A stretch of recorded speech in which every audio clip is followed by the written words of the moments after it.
Hi, I'm John Maxwell. When the top companies in the world are looking for trainers, speakers, and coaches, there's one name that stands above the rest, and that's Maxwell Leadership.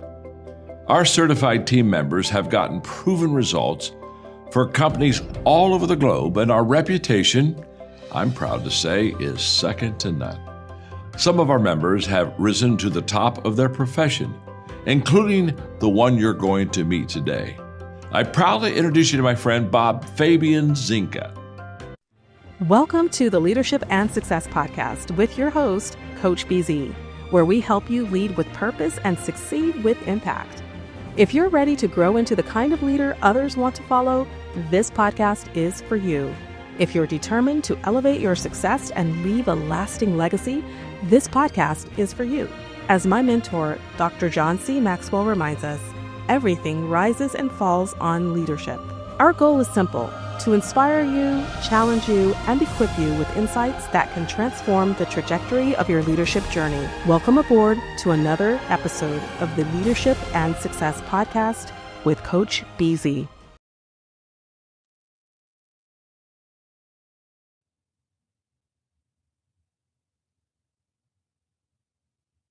If you can see that there. Can you see my screen? Yes. All right. All right. Well, thank you again. Thank you, everyone. I am Elizabeth Adams. I'm super excited to be here.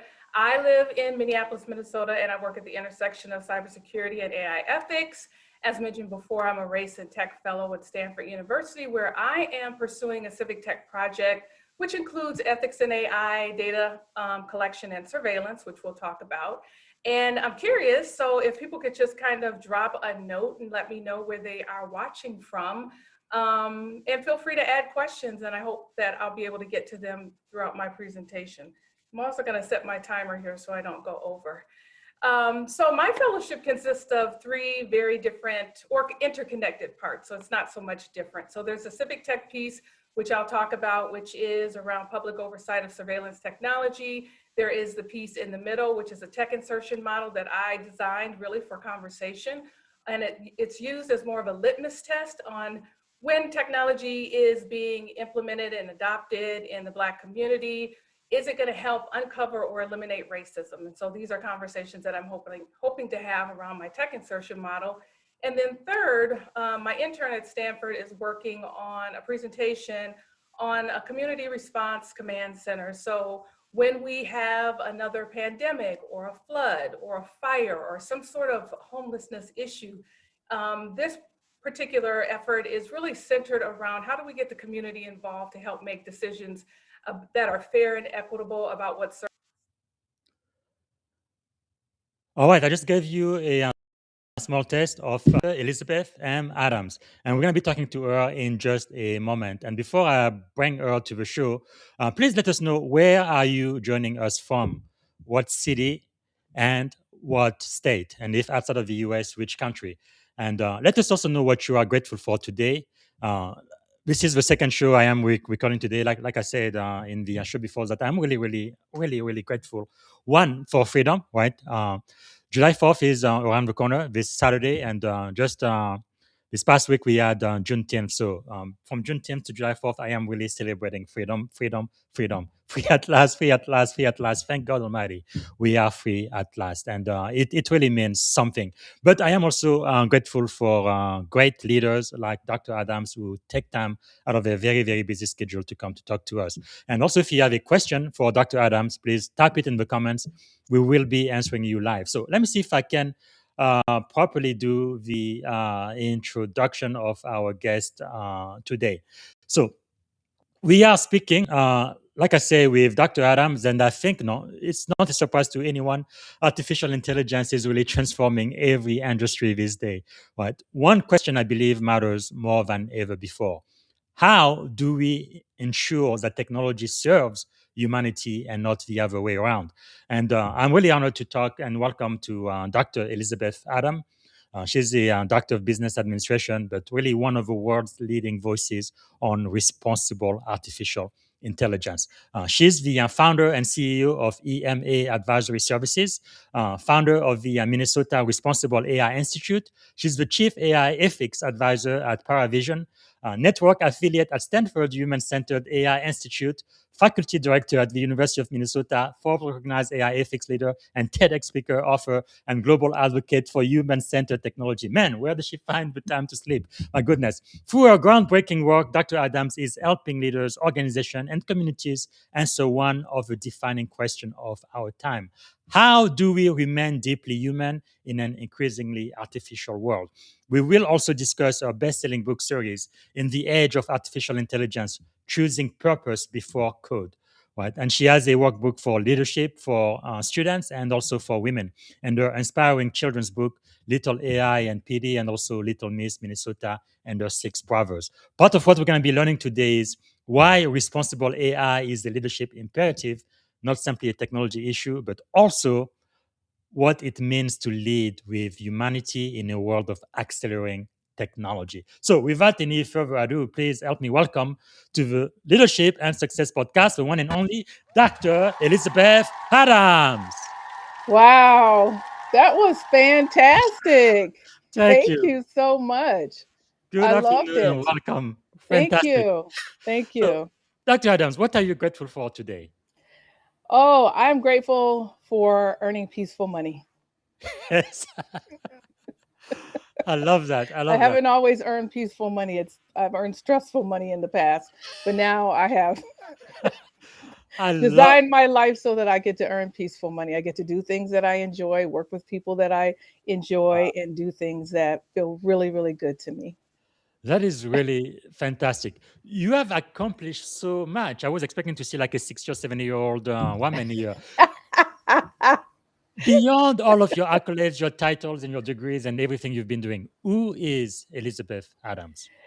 Oh gosh, if you would have asked me this 10 years ago, it would have been a different story if you would have asked me 10 years before Yes. that. But I'm a woman that lives through purpose, and that purpose is to collect stories. And Mm, what that means is I love to talk to people about how they're navigating life, how they're orienting life, whatever challenges or projects they may have going on. And then what that does is it fuels me. And from mm, all of those stories, I somehow get the next idea of what to yes. do. So Wow. maybe that is starting the fellowship through the Minnesota Responsible AI Institute. Some of that is how the Mm. books are formed, or how I might decide to do a topic for a presentation. But those stories help inform how I decide what to do next. That is So so powerful. Because you are definitely associated with artificial intelligence ethics. And I think most people, when they hear that, they automatically think about technology. What do you want them to think about instead? AI ethics. yeah, I want them to think about people first. And Mm, so, and ensuring that technology can help us thrive and not harm. yes. And we have to, in order to humanize AI, we have to humanize the conversation. And that's a quote from Brian Brackeen. Brackeen. Yes. But the reason for that is so many times we talk about the ones and zeros. What are the checklists? What are Mm, the frameworks? What's the infrastructure? How do we design the infrastructure? And then yes. we rarely, and maybe so we're starting to now, talk about the people who are engaged in all of that work. Not just the work for an organization, but what is happening to them outside of work. What is their lived Yeah. experience like, and how might their lived experience inform the work that they do, or how they would desire to shape the future of their organization? So for me, that's what the stories do. I get to hear from people about how people are, as I mentioned, navigating things. And I also get to work with organizations to help them understand how their employees are navigating life and life at work. That is really insightful because you do work at the intersection of artificial intelligence, leadership, and humanity, especially humanity. I love that. Why is this intersection so important right now? It's important to me, and hopefully it's important to others. And it was an evolution to get to this. I have a doctorate in leadership of responsible AI. So I wanted to explore how leaders were making decisions that were impacting people and impacting their organization. I mean, I've been in the AI space for the past 10 years plus.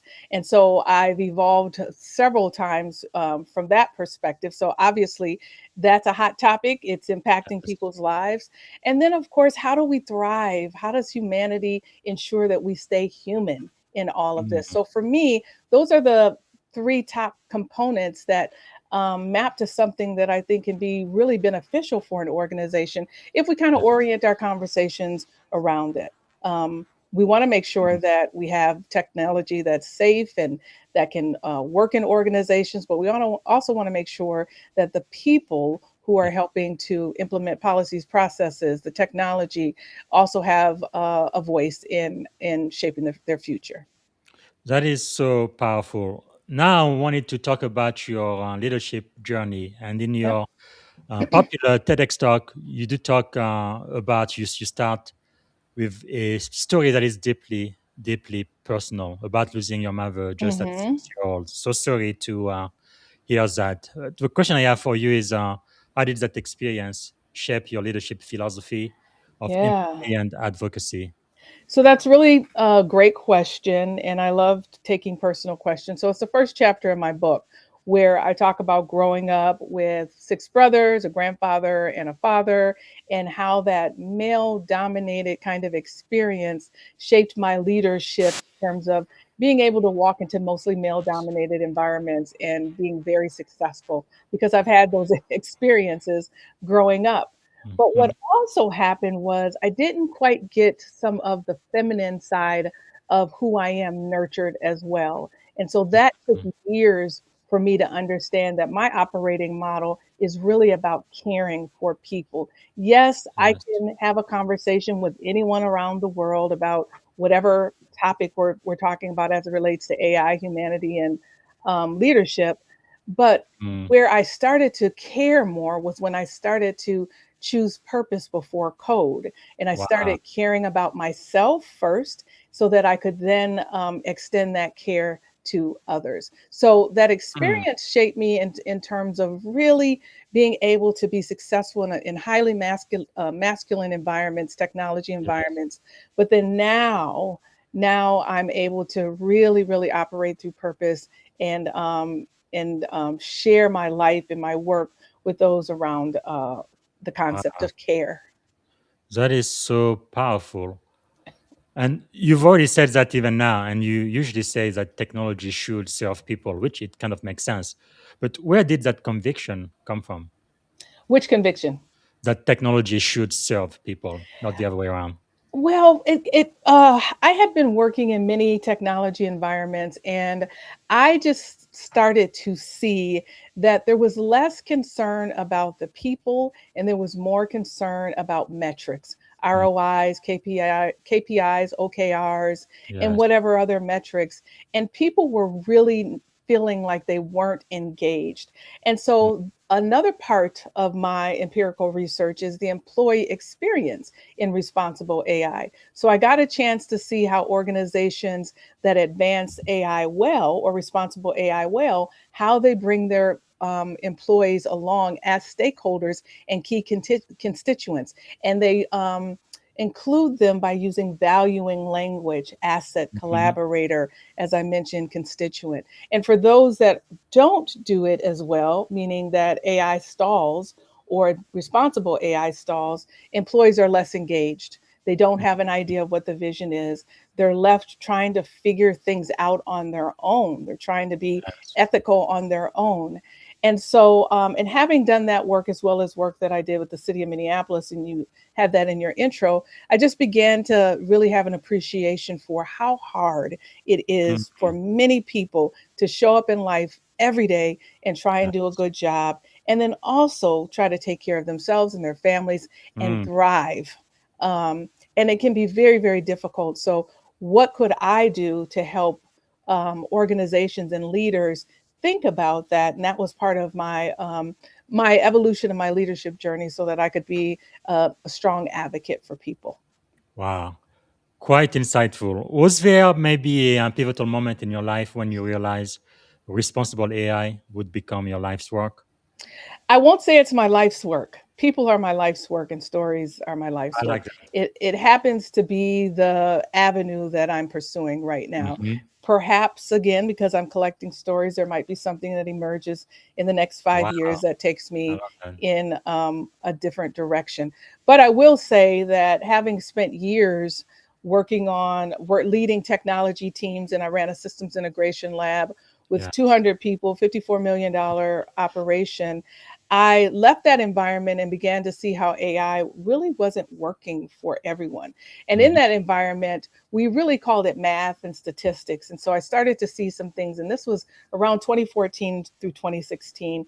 And I Yeah. wanted to understand why. So that was kind of how my AI journey started, was really exploratory and out of curiosity. And then I felt like I was really well positioned to continue the work because I was concerned that technology Mm, wasn't working for everyone.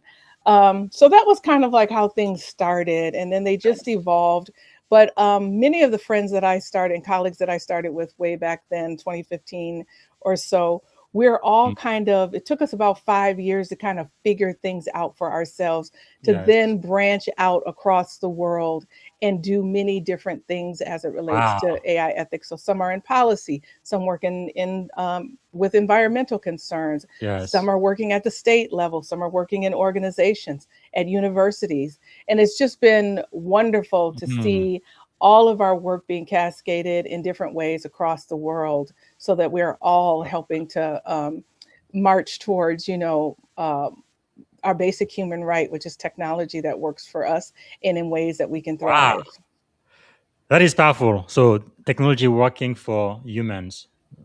I love it. So what would Dr. Adams today? What advice would you give to the younger Elizabeth beginning Oh, your career back to let's say 2015? What would you tell her? Oh, 2015, I would tell her, define your own operating model. And what I Mm, mean by that is so many times we have mentors and guides that mean well, but they're guiding us into a path that worked for them. I yes. had to discover my own path. And so what I would say is continue to be curious and find people that celebrate that curiosity and continue with that. And that eventually helped me find my own operating model, which is I Wow. like to do different things. I'm tapped into academia, I'm tapped into Mhm. corporate, I'm tapped into nonprofit and civil society. And so that's what works for me. And so Wow. that's what I would say back in 2015 is find your own operating model.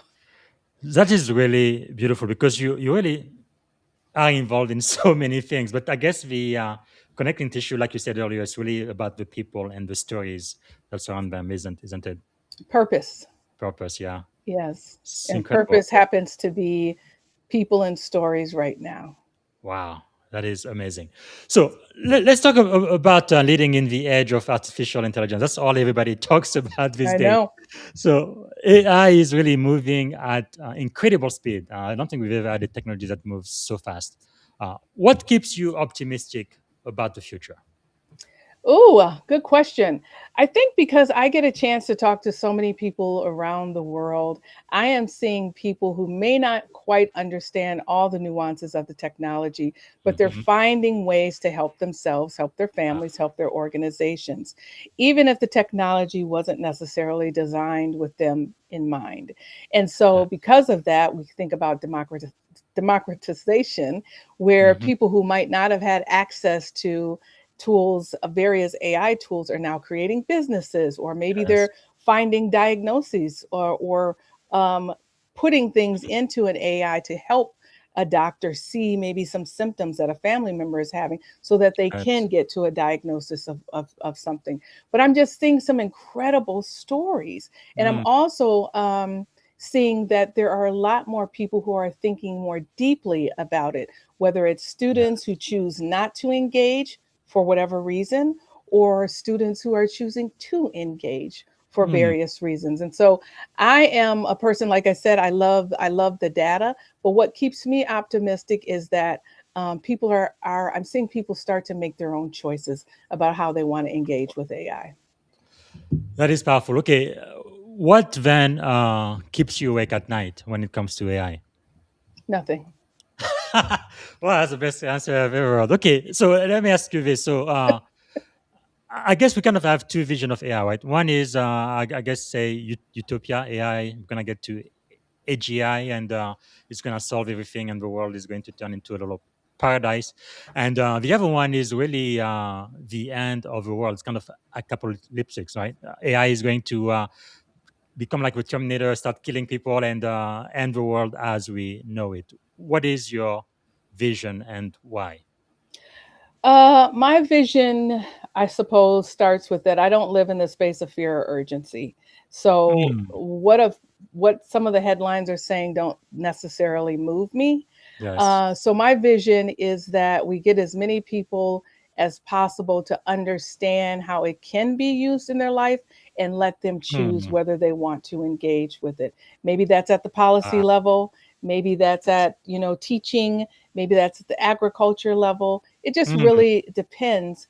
And then I think if people find their perfect lane with AI or using AI, then we'll be in a much better place, and we can move society forward in a way wow. that works for all of us. That is quite powerful. I don't live in a state of, you said, Space. so I in don't the live in the space space, of yeah, fear or fear or urgency. urgency. That is so, so powerful. I wish my younger self had known that back then. Because it's Well, true, I'm most just of getting us, there. we just react to everything that happens, but we don't actually get to actually think about what our vision should Hmm. should be. So, what do you think then are the three biggest mistakes leaders make when adopting AI these days? Oh, that's a great question. I don't know if I would call them mistakes or just maybe some hard lessons. One Mm-hmm. is thinking that AI can solve all of your organizational uh, challenges, Yes. by just having the conversations with at the executive level. That's one. The second thing I think from a leadership perspective is maybe not necessarily appreciating the support that you could have in moving your AI adoption forward if you Mm, engaged your employees. And the third thing I think is being afraid of transparency, like being afraid yes. to let your employees know that maybe you don't know as much, but you're trying. And so there's Mm, this concept of feeling like some leaders I've talked to, like they have to know everything in order to lead in this space, and that's impossible because none of us know yes. everything. And so, but Yes. what AI has done is it's made us feel like we are behind, or what some of the headlines are making us feel like we are behind in Mhm. this technology. And so I would say that. And like I said, and I talked to a lot of leaders about what keeps them up at night. And a lot of it Yes. is that they don't necessarily know how to engage with the technology, or they're afraid of making decisions that will cause irreversible harm. And Mm, so, again, not being transparent, leveraging their employees and their employees' knowledge, yes. and then of course a vision for AI. Well, that is quite fascinating, especially right here in Silicon Valley, right? It's always about innovation, and sometimes we don't always do technology in a responsible way. So that's why I think the work you do is quite critical. Uh, how can leaders balance innovation with responsibility? Yeah, that's a great question. So the first thing that I do now when I'm working with a client is I help them map typical responsible AI principles to their organizational values so they don't see that they're separate. You've already been thinking about integrity and quality and whatever Yes. your mission and values are. And we just do a quick map. Maybe we use AI, maybe we don't, so that they can Mm, see, oh, we're living these values, or at least we should be living these values. And they're not that far from a departure from how the organization should think. And then we start with thinking about governance. Who should be involved? What mhm. does that look like?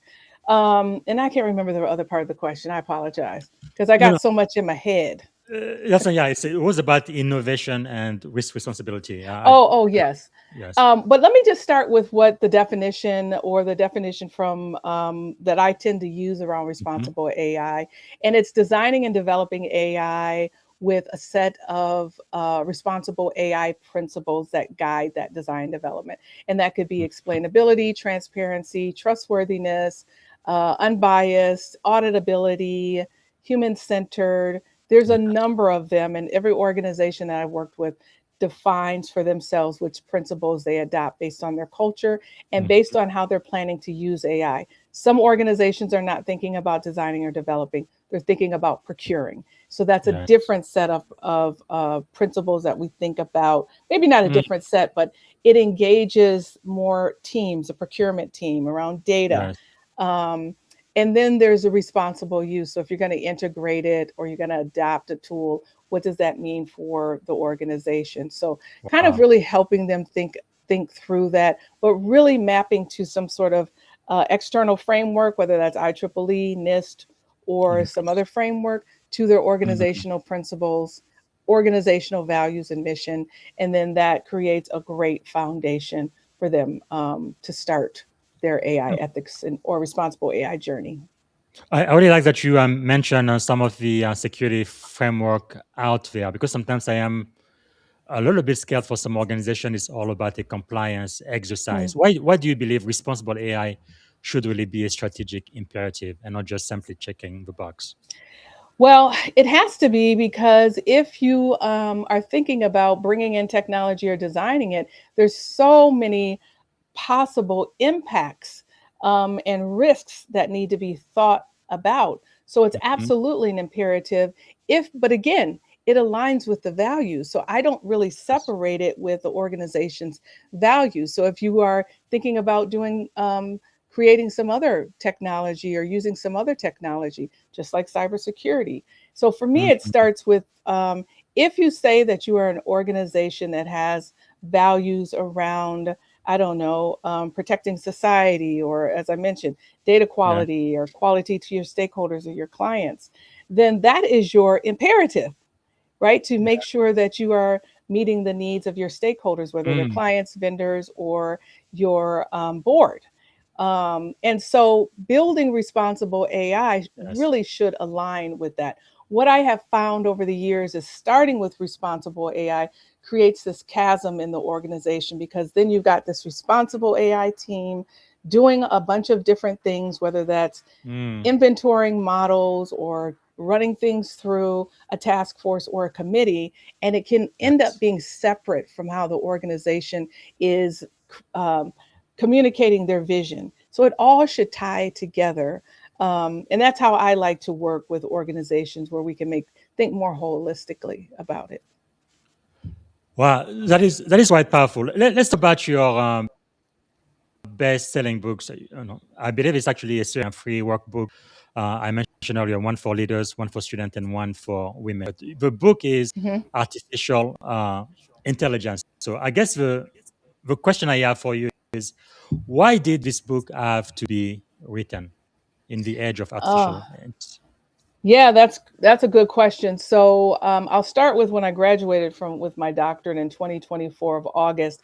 I started to experience a responsible AI drift, meaning just what we were talking about before. I started to see responsible AI be more about a checklist, more about frameworks, more about the tools that could help an organization manage the design, development, and ultimate use and adoption. And I saw less about people, humanity, the second and third order consequences of it. And so I was trying to figure out what does that mean to me? And right about the same time, a few months later, I was invited to spend time in Sweden, Umel, Sweden, as a visiting scholar at the AI Policy Lab. And that work Mm. changed my leadership philosophy. It helped seal it, I should say. And when I was there, part of what they said is, you know, don't necessarily come here every day. Go to museums, go spend time in nature, go to the market, go to different things, because all of that should inform how you think about AI policy, the way Wow. people are living, the way people are working, the way people are connecting and communicating. So I walked around campus. I saw a lot of students gathered, talking, connecting about different projects. I went to museums, as I mentioned, Mm. and that really changed me when I came back. And I said, "This is what I want. The model I want for the Minnesota Responsible AI Institute: a place to Wow. think, a place for leaders to pause from all of the things that they have going on to really sit with these questions." I Hmm. think that AI has done is it's in a sense kept us from being quiet with the question so that the answers can come, because AI can Wow. provide answers really quickly. But as a leader, we still have to sit with these things because we have, a greater responsibility. So the book Yes. came about from that. So I spent the next year, most of 2025 up until about October when I started writing the book, Mm. listening internally. And then I went and talked to about 50 different organizations about how they were Wow. experiencing AI. And that's when I realized, yeah, I can't do a framework book. I'd love to. Yes. Or 40 questions for every AI leader. I couldn't do that. This is a lyrical Mm. memoir. I had to write about my own personal journey in a way Yes. that works for me. So it means there are parables there, there's a leadership assessment, but it's just really the emotional account of my Mm. struggling with leadership. And after I've read several books, when I was an emerging leader, there was one that stuck out, which is Palmer, excuse me, Palmer Parker's Mhm. book, Yes. Let Your Life Speak. Mm. And his book was very similar, where he had gone out and gotten some insights, not necessarily leaders telling him what to do, but more asking him and probing him so he could come to those answers themselves. And that's what I Wow. realized I needed to do for my book, is really get it out. These are the questions I've wrestled with. These are the things that shape my leadership. And then maybe after that, I could Yes. do a framework book if I decide to do that. But the Wow. workbooks are companions to that, because after talking to leaders, I realized maybe everyone might not get into my journey, and that's fine. But there's still Yes. some principles of that can be transferred, or that we can work through in the workbook. So for leaders, it's like 100 pages, lots of Mhm. scenarios, lots of things, space for leaders to work on their own or in a group where they're asking themselves certain questions about leadership. Women, the women that I've worked with and from my study, want space to reflect um, about the choices that they're making, the way that they're combining home life and work life and what that means. And then Yeah. students, there are also scenarios in there where maybe they're working on a class project and someone asked to use AI, but they don't want to use AI. How do they work through those conflicts? So Mm. giving students a chance to kind of work through that. And yeah, so that's how it came about. And it's been fantastic. That's powerful. The book is made, it's all over the world. It's Yeah. in a museum in Sweden now. And so, Amazing. yeah, Wow. very happy. But one thing that jumps at you when you look at the title, right? You say purpose before code. Why did you choose that subtitle? Well, it was going to be leading purpose before code, but I did not want to assume that that was what every leader wanted. And so Mhm. by the time I got to the end of the book, I said, this really is my journey, and I'm choosing purpose before code. Wow. There's stories in there about me witnessing certain people engaging with life as an observer, and no one even knows that they're there, or no one's even paying attention to them, and they're off making decisions that will affect these people. Mm. And I was like, wow, I can't do that. That's not me as a leader. I'm Yes. going to think very deeply about every person that I come in contact with, Wow. and how my work then could be an advocate for them. And maybe it could look different. Advocating is Yes. sometimes working with an organization to create a vision of it for Hmm. AI. And sometimes it's doing a workshop for an organization, or sitting on a panel, or a Mm. podcast like this. And so, Yes. but all of those stories, all of those experiences are a part of who I am, and I carry them with me whenever I'm chatting Wow. with someone. That is so powerful. So, if readers take only one lesson away from your book, what do you hope it is? That we're all wrestling with something, and Yes. that it is okay, and that whatever we're doing, you're not behind. um, Yes. and that really just take it one step at a time.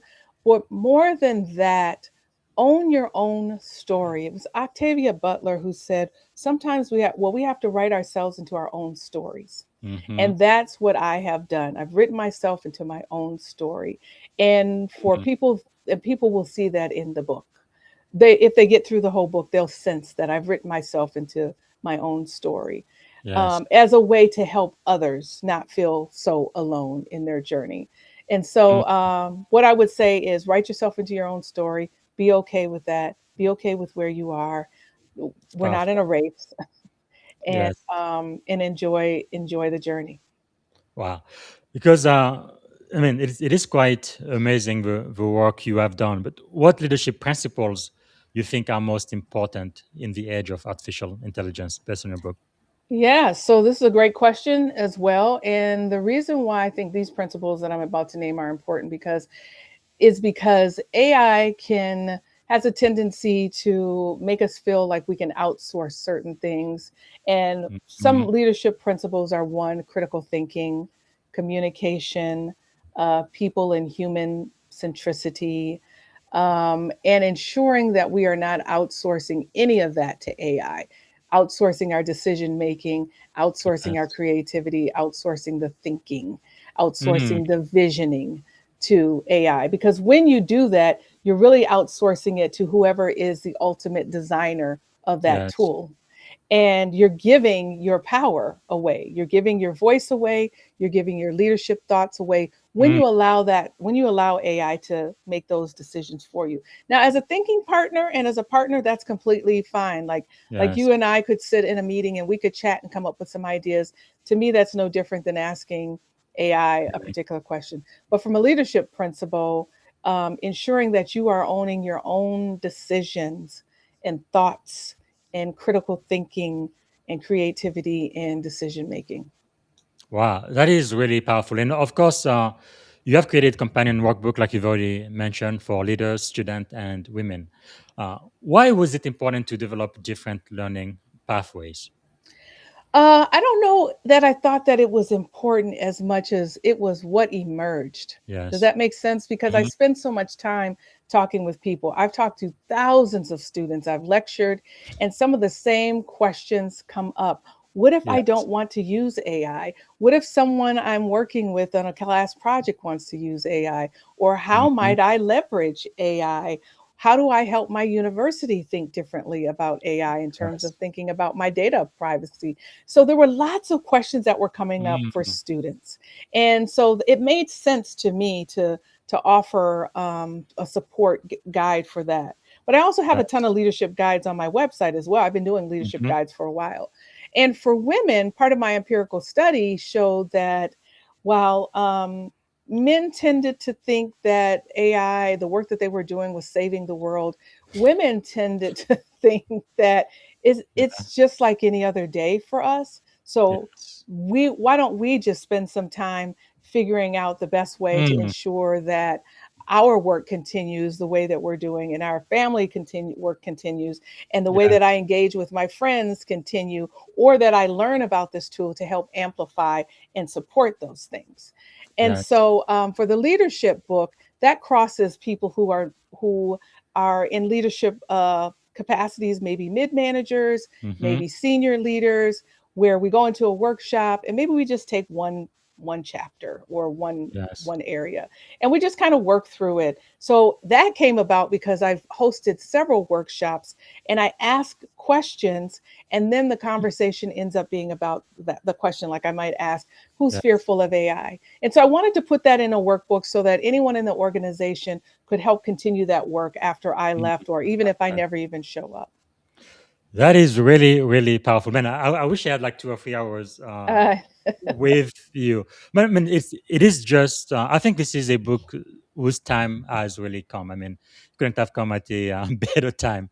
But you've also written a couple of children's book, haven't you? mhm, And I have. really trying to build the next generation, which is just awesome. You talk about little AI and PD, right? Yeah. Why did you decide to write a children's book about artificial intelligence? That is so Oh, fascinating. yeah. So in 2020, where my Stanford fellowship kicked off, there were two major things that were happening in our world: COVID, and Yeah. then, of course, we were dealing with the unimaginable murder of George Floyd. And Yes. so we were kind of stuck inside, not kind of, but we were stuck inside. Mm-hmm. And I was exploring the work in the city of Minneapolis around AI surveillance. And there were many people who were not able to go to libraries or go to the physical location of their schools. Yes. And writing the book, as I mentioned, helped me process all the heavy work that was happening in my life at the time with Mm, working with the city of Minneapolis, the city council, on advancing, bills around AI surveillance and so forth, having those very, very tough conversations. And so yes. the book really met an internal need, which was I need a soft place to land for this work. I need some joy here. And then, of Mm, course, the thinking about the children around the world, how they might be learning and engaging with AI, especially during COVID. And so that's how mm, that book came about. It came about that's powerful. yeah, to kind of help parents and caregivers think about safe technology. And also, there's a song. I had two teenagers write a song. So on the website EMA Books, there's a version, and I've gone into classrooms where children know the song. And my Wow, gosh, it just brings tears to my eyes that's amazing. thinking about it. Man, talking about parents, what conversation do you hope parents have with their children after reading the book? Reading Little AI and PD. Mhm. Oh, maybe just a way for them to ask their children, are they using technology? What do they think about Yes. technology? And ensuring that they help students understand about safe technology, making sure Mhm. that it doesn't cause harm. So the book Yes. talks about a robot that enters into a community with kids, but it's not quite safe yet. And so one of the parents finds out, little Petey's parents find out, and they Mm, send the robot off, and the robot goes out to the global community and says, please make me safe so that I can be with the children. And then when it comes back, it's helping little Petey with his homework, and some other things. And so what wow. I want parents to really do is just have a conversation with, Yes. read the book to them, and let them ask questions about the pictures or the Mhm. words, and let it just be a place for conversation Mm. over dinner or after dinner. That, that is powerful. Now, one thing with technology is, no, it's been studied. It is true that it can be quite addicted, not just children, but teenagers too. Mhm. And I guess the question I have for you is how can we teach our children to embrace new technology while also thinking critically about it? Yeah, that's a good question. What age group are you talking? Because I Well, think it varies. it could be any age. I guess little kids, but I think even teenagers too. I don't know. When my kids became teenagers, they felt like they knew everything, but of course they didn't. But yeah, Yeah, I don't know because I don't have children, but I just talk about the importance of having conversations. I do yes, teach two AI courses, and I'm teaching juniors and seniors, and they are brilliant. They're asking mm, questions about engaging with AI and technology in general, wow, and I feel grateful to be there to help them not only through curriculum and their mm, assignments, but just as a sounding board for how they're yes, thinking about it. And that's wonderful. what I love though is that at some point in their lives, they got to the point where before the class, they were able to start asking these very important questions. And I Mm, want to help encourage that. And so I guess I would say that for any age, just ask questions and have the conversation about what it means. And if there are no answers, look together for answers, maybe on the internet, maybe there's a YouTube video that can help. There are plenty of videos about what is AI, mm, what is responsible AI for every level. There are also organizations. I know that Microsoft has a path. I think Salesforce has a path. I don't mhm, know. There are some organizations that have a path for children learning. And then there's organizations that work specifically with children. I can't name the names right now, but really yes. around children and AI. Get them engaged. Mm. Join a robotics team. Powerful. But now Yeah. you've written another children's book, but I think this one is very Yes, personal to you. Little Miss it is. Dakota and the Six Brothers. Can you tell us the story behind that? Yes. So, as you mentioned early on, I lost my mother when I was 6 years old. And so I come from a very loving family. And this book is a book about words. And so I give each one of my brothers a word that they are, whether it's studious or adventurous or Mhm. intellectual. And it's a book about siblings who have great respect and have fun and who have love for each Wow. other. And what I love about this book is the Savannah Book Festival picked up my book as a pilot. They brought me down to Savannah to go talk to about 110 students in 7 different classrooms Wow. at, I think, 4 elementary schools. And many of those students had not seen an author that looked like them. So they Wow. asked me lots of questions about my brothers because the children have wild and fun imagination. So if they Mhm. saw one of my brothers on a skateboard, they wanted to know if he still was on a skateboard, even though my brothers were adults at this time. Wow. So this was about, so they didn't know, they had questions like, well, if you're your age, how do you have brothers our age? Wow. it That's was amazing. it was really fun to Hmm. interact with the students and do some reading. So that book Yeah. is one that I love to also. I've been to elementary schools with little AI and PD as well, but that one brings Yes. out the most because it's each brother has their own word in the story Mm. about how I feel about their word, and we get to engage that way. That is really, really powerful. I am married. I have 2 African American daughters. And why do you think is representation in children's literature so important, especially now? Well, that was important to me because I wanted children to see images of themselves, especially Yes. as AI was happening. Now, those books were written in 2020, so I actually hired someone. What was interesting, though, was for one, it was important to me because I have 2 other books that are online. One's called I'm Beautiful, and one's called Circles. Wow.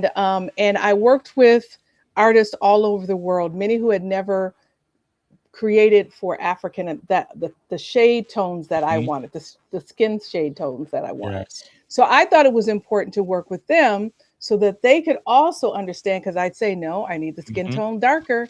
I Yes. need the skin tone darker.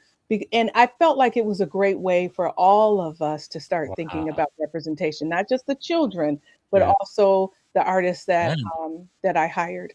But I just, again, from being in that's the powerful. classrooms, yeah, and children seeing them, seeing people that look like them. Like one little girl said that my hair looked like her hair, or Wow. the boys thought that my brother's hair looked like their hair. That to me was just incredible. I hadn't That thought is through powerful. that. Yes. So Yeah. I hadn't thought through why it would be. I understood it was important, but I hadn't thought Mhm. through the questions that would come about because they Wow. saw different versions of my brothers and they could find themselves in Yes. my brothers and or me. Man, that is so touching. You might just be changing an entire industry. Wow. Thank you for everything you do. What lessons from your childhood continue to influence your leadership today? Oh, what lessons from my childhood? I would just say I grew up in a very strong community. Like we could go to someone's house and not worry about not having dinner. Like they would feed Mm. us. Or if it was story time at their house, we got engaged. No one would say, "Oh, it's time for you to go home." You got to Yes. engage in whatever it was. And so for me, I think I carry that, which is wherever I am, I want to make sure that people are included in the journey if they Yes. so choose. And Yes. so family was very important, my Powerful. neighborhood, the church that I grew up. And I actually have a billboard coming up in my community on the 3rd of August Wow. for my book that I'm Amazing. so excited about because it's this one of the streets that I played around. And so Wow. I wanted the young people in the community to be able to see another image to say, maybe I can be Yes. an author Yes. growing up. So I'm excited Wow. about that. Yeah. That is just amazing, amazing, amazing. Man, there is no stopping you. My goodness, this is incredible, incredible. Okay, we are going to run out of time very soon. Yeah. So let me skip to the lightning round. That's just actually Uh, before I do. Once we do the lightning round, I'll try to answer as quickly as you can. woo. First thing that comes out of your mind. But before we do, if you could go back and give a piece of advice to your 6-year-old self, knowing what you know now, what would you say to little Elizabeth? I would say the world is absolutely unlimited in terms of where you might end up and what you might end up doing. Hmm. I only had 2 choices, a nurse or a teacher. Wow. Never saw this for me. So the world is That's unlimited. The amazing. possibilities are just unlimited. But what if I say, well, I am a woman? Say that again. What if they said, I am a woman? the world must be limited for me, right? Well, maybe, but I wouldn't say that. I would say, like, when I tell you I have contacts and connections all over the world, never saw that for myself growing up. That Wow, just wasn't what we talked about in my elementary school. It just, even in my own family. that's And incredible. started happening. I started traveling, started engaging, started loving it. And I it's love that. been, yeah, been wonderful.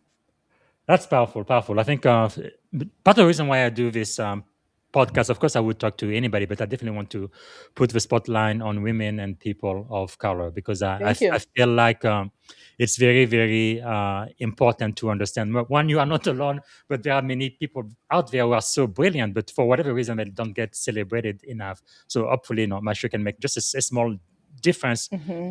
in that. But yeah, that is so very very powerful, especially even being African American in this country. We've had a very very long struggle.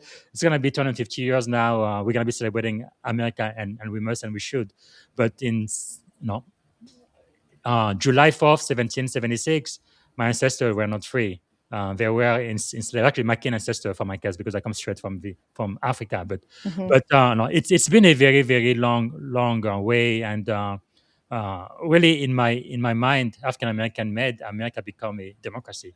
Without us, this country would still be pretty much an apartheid white supremacist state. But anyway, having said that, I think it's very important to really see people like you doing so well and really breaking every ceiling that is out there and showing the world that really nothing is impossible. And I really appreciate that very Thank much. you. Thank you Yeah. so much. All right. I'm not gonna cry. So let's go. We're gonna be ending the show in a couple of minutes. So let's do the lightning round. So as quickly as you can. Leadership is one Oh, one word. leadership.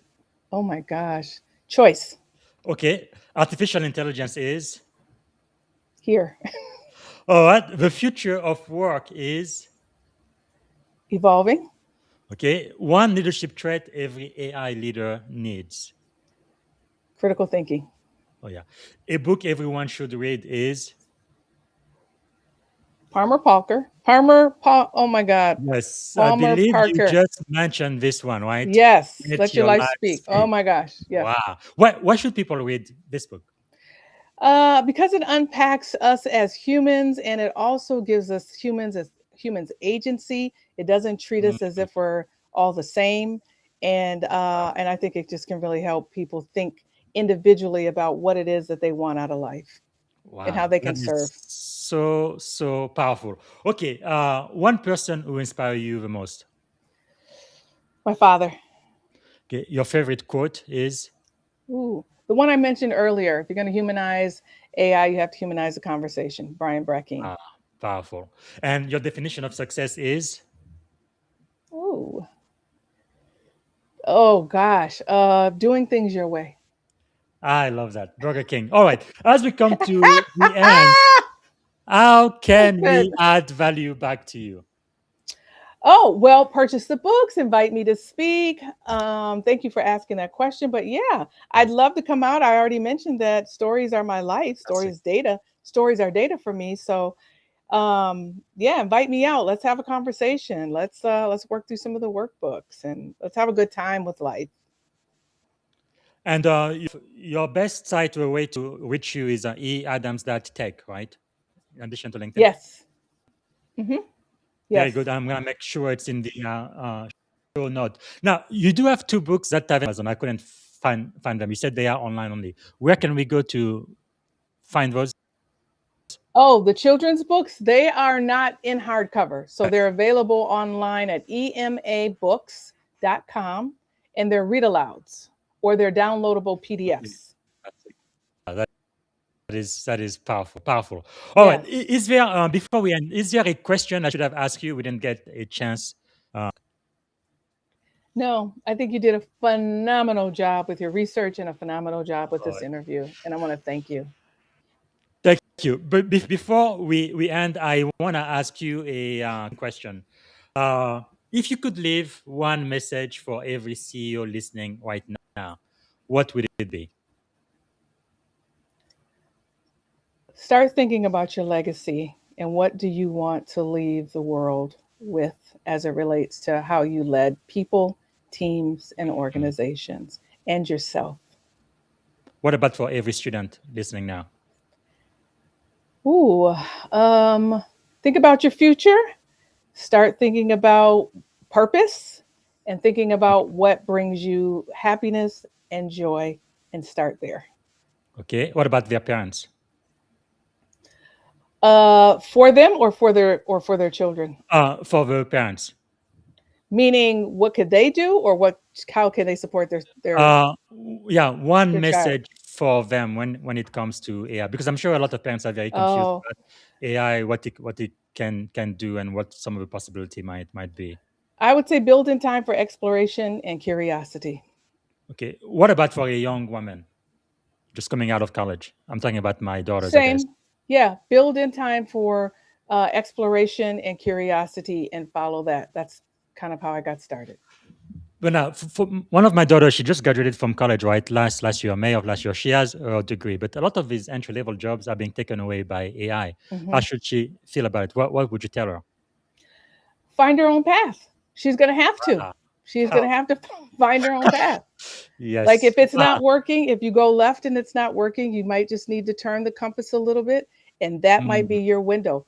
All of the times I've had challenges, there's something in that book, in that book that I mentioned, way yes. closes, way opens. So when a way closes, that means a way automatically opens. Sometimes we just have to turn a little bit to find that way that opens. That's so powerful. So, what does it mean then to remain human in an increasingly artificial intelligence world? It means staying connected. It means, for me, it means laughing. It means feeling the pain of life. It means being honest. It means family. It means community. It Mm, means using AI as a companion and not the sole source for anything. so powerful. If you had one and only one day to live, what would you have liked your final contribution to be? I would want every hungry child in this world to have a fabulous meal. Wow, powerful. I want them to eat and eat well. Yeah, I still don't understand why America, the wealthiest country that's ever been in the history of the world, how we can still have children in this country who don't Well, look in the next to me. world. Yeah, yeah. Yeah, every So hungry child, I want them to have one fabulous powerful. meal. Well, thank you so much for talking to us today. I like to end by asking, what did you want to be when you were a kid? I wanted to be a runner.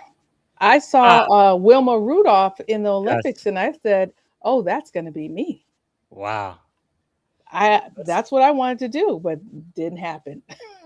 well, I guess you are running, emerging technology all around the world. People are reading your books and getting to be familiar with your work, which is Yeah. very important. Okay, three adjectives describing you as a child.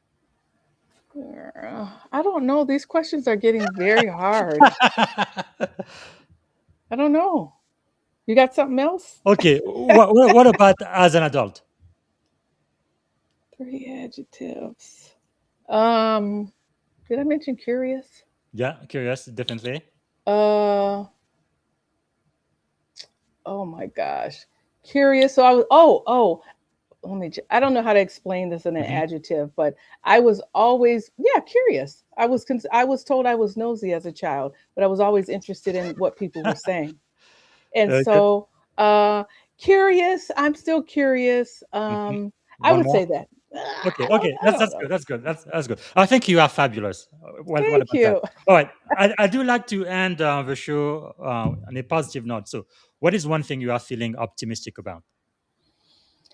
I think we've talked about this before. I'm earning peaceful money, Yes. and I'm optimistic that others will be able to get there. So many people I talk to are weathered from their jobs, Mhm. from life. They're Yes. stressed out. They're living with golden handcuffs. They can't leave Mhm. their job for whatever reason. And I'm fortunate and blessed to have navigated life, and it wasn't easy, to a Mhm. point where I have multiple things going on, and so I'm earning peaceful money. So I'm optimistic that I'll continue to retire that way. That is so wonderful. And also, no, being a black woman, I think you are an example to so many people. Just live your life, shine, and all of the changes you are making to the world. I think it's very impactful. So thanks so much for Thank everything you do. you. And I'm going to end with one word that represents our shared experience on this podcast today.